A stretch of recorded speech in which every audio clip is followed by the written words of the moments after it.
So the media company, I found a name I like, but a sunglass company actually has a trademark on the name itself for a pair of sunglasses they carry. I guess my question is, could I use a name but add media to the end without running into any issues? Their name pertains to a product they carry. It's not the company name, and mine would be a company name plus the word media at the end. What do you think? Very likely you could. If their brand is extremely distinctive, meaning like they made it up, right? It's theirs exclusively. It's not an English word. It's not a translation. It doesn't sound like anything else. It's just made from whole cloth. Then their scope of protection is going to get a little bit wider than it normally would. Okay. So whereas they might have originally been like in the sunglass, class at the USPTO, now all of a sudden maybe they're going to get a little bit broader protection outside of that class because their name is so unique. So again, you'd want an attorney to look at that.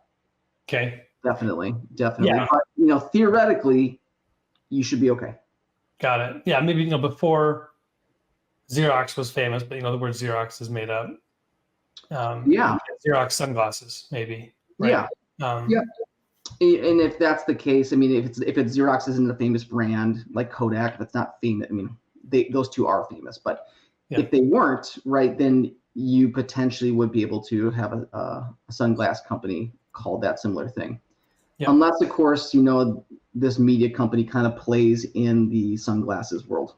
If they're working with lots of optical companies, they do a lot of marketing work for sunglass companies, then all of a sudden you're really starting to blur those lines.